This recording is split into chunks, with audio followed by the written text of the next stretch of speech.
What's going on, my good people? Mike Hidalgo here. Thank you for joining us on another FCP Euro DIY. Today we're going to be working on a 2016 Volkswagen Mk7 Golf R.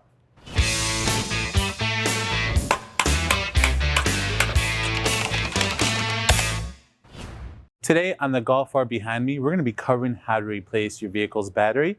This is going to be applicable to your Mk7 and your Mk7.5 Rs. In front of me, we have an Odyssey AGM battery. This is an H6, and this is going to be an upgrade from the stock battery that we're going to be pulling out.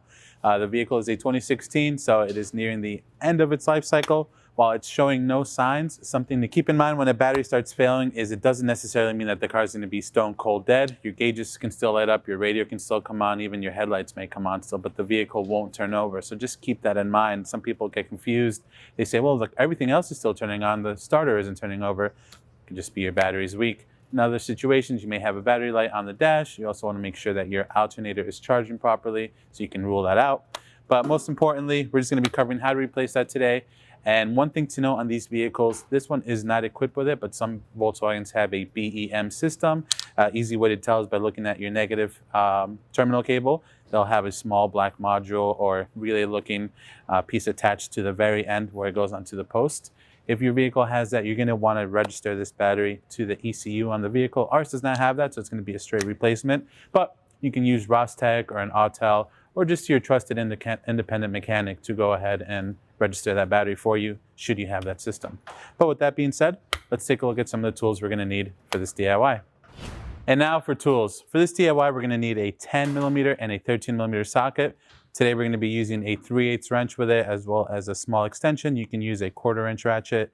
You can also replace these with wrenches. However, the 13 sits a little bit low, so while you could squeeze a wrench in there, the socket will make it just a little bit easier.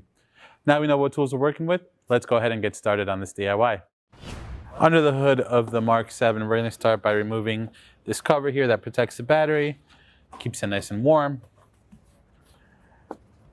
With that off to the side, we have a better view of our terminals. We have our positive and our negative. Again, that piece of the BM module, should your vehicle be equipped with it, would be right here technically. Ours doesn't have that, so it makes life a little bit easier. First, we're going to start by disconnecting the negative terminal. And we'll go ahead and set that to the side. Then we'll work our way over to the positive, and then we'll remove the hold down, which is the 13 down below. So using a 10mm wrench or socket, we'll start by undoing the negative terminal first.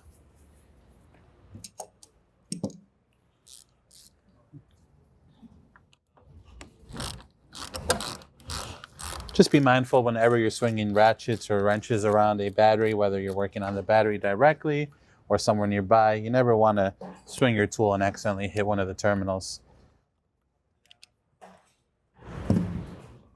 With that clamp loose, should be able to work it off.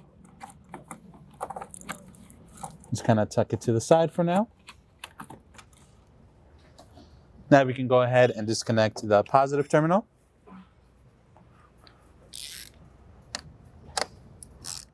These nuts, you're not going to back off all the way. You're simply backing them up until the terminal is loose. You don't have to remove them in full.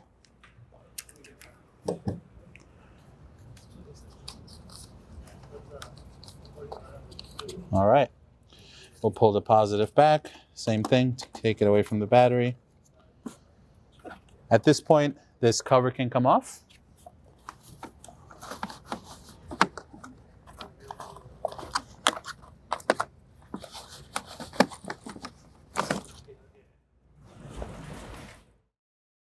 And now with that off, we can work on removing the 13mm bolt that holds the battery hold down. Using our extension and the 13mm socket, we'll go ahead and remove this 13mm bolt.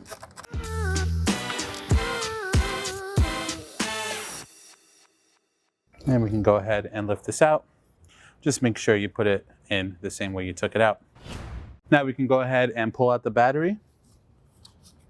Just be mindful whenever you're changing the battery on the car. Sometimes they have a little breather hose connected to them for any spillage. Not all vehicles have them, but just keep an eye out before you rip it out.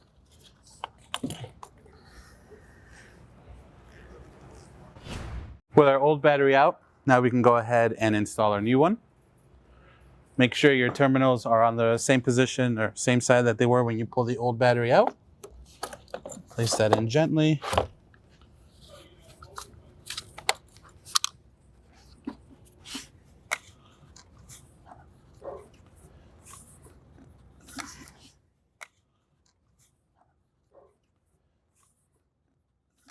One thing to know, if you're upgrading to the Odyssey battery versus the standard battery that was in here, these are just physically a little bit bigger than the original battery. So the location of the hold down is going to move up a notch, and you're not going to be able to put that sleeve over it anymore. You can modify it a bit if you want to massage it onto the new battery, but it's really just there to cover everything up. So feel free to modify it or just run this as is, but you're going to drop your hold down once more in the same way you took it out. With that set up, you can now install your 13mm pinch bolt. Let's get it started by hand so you don't cross-thread anything. Then we can take our 13 once more on the extension and tighten that down.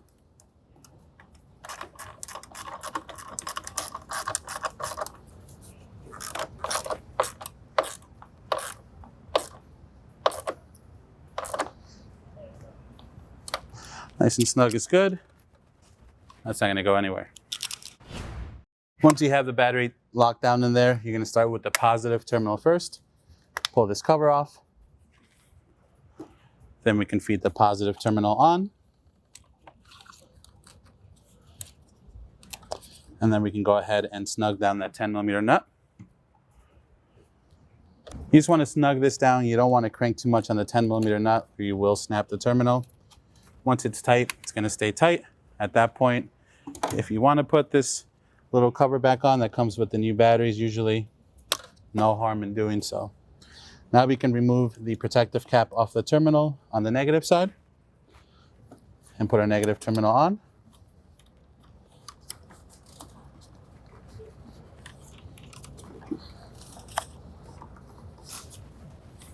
And once we're happy with how it's situated, same thing, we'll go ahead and tighten down the 10mm nut.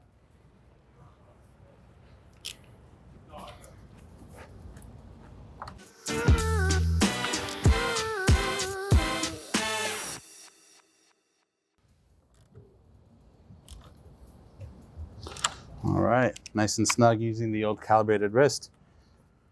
Well, that's going to conclude this DIY, my good people. Overall, a really straightforward job on the Mk7 and Mk7.5 Golf R. Again, we upgraded to an AGM battery, which is going to give us a longer lasting life and is, of course, backed by our lifetime replacement guarantee here at FCPEuro.com.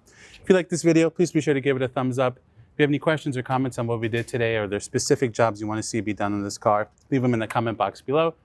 And if you like this DIY and you want to see more like them, please consider subscribing. We make new ones all the time. As always, thank you for watching. We'll catch you in the next one.